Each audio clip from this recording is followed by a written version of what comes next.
गेले बघा ते दिवस आणि सुरू झाले आता अडचणी. थांबा सांगतो तुम्हाला आजची कहाणी. काय झालं माहितीये का मित्रांनो, सकाळी आलो बघा शेताकडे, कारण आपली गुड्डी सकाळ संध्याकाळ दूध काढू देते, दुपारी दूध काढू देत नाही. बात तो सही है. दूध हे काढलं आणि रुबीला म्हणलं येतो मग आता. रुबी म्हणली make your face black and white there. क्या? ती म्हणली तू काळ पांढरं कुठे बी कर, पण दुपारचा डबा टायमावर घेऊन ये. तिला ओके म्हणलं आणि गुड्डीला घेतलं बघा सोबत, कारण गुड्डी म्हणली एका जागी बसून कंटाळा आलाय, कुठेतरी चक्कर मारून येऊ. तिला आणलं मग इकडं बांधलं बघा ऑनलाईन. खा म्हणलं काय खायचं ते.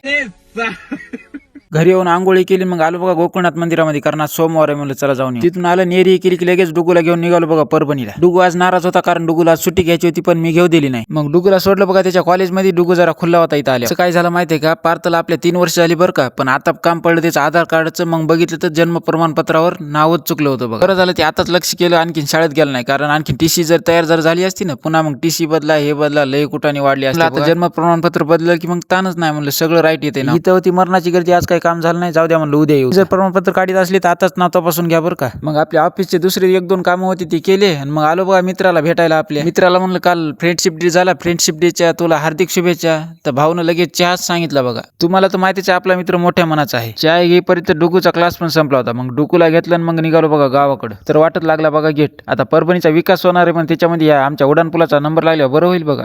मग आलो बघा गोकुळनाथ मंदिरामध्ये, कारण आमच्या राजभाऊचा आज अभिषेक होता बघा गोकुळनाथ मंदिरामध्ये. राजभाऊ म्हणली होती या मग महाप्रसाद घ्यायला. तुम्हाला तर माहितीच आहे ना, आपल्या दर सोमवारी आपल्या गोकुळनाथ मंदिरामध्ये जेवायला असते दुपारी. मग जेवण हे केलं, मग आलो बघा शेताकडे. यायला म्हणलं वळा तुम्ही ढोरं, मी आता रुबीला भेटून येतो. त्याला लावलं कामीन. मी आलो बघा रुबीचा डबा घेऊन रुबीकडे. मग रुबी तर लईच खुश झाली बघा. रुबी म्हणली बोले तैसा चाली त्याची वंदावी पावली. मग सांच्यापरी लावली बैलगाडी, निघालोत बघा. बसायला मग आजच्यासाठी एवढंच. उद्या भेटूत मग आता पुन्हा.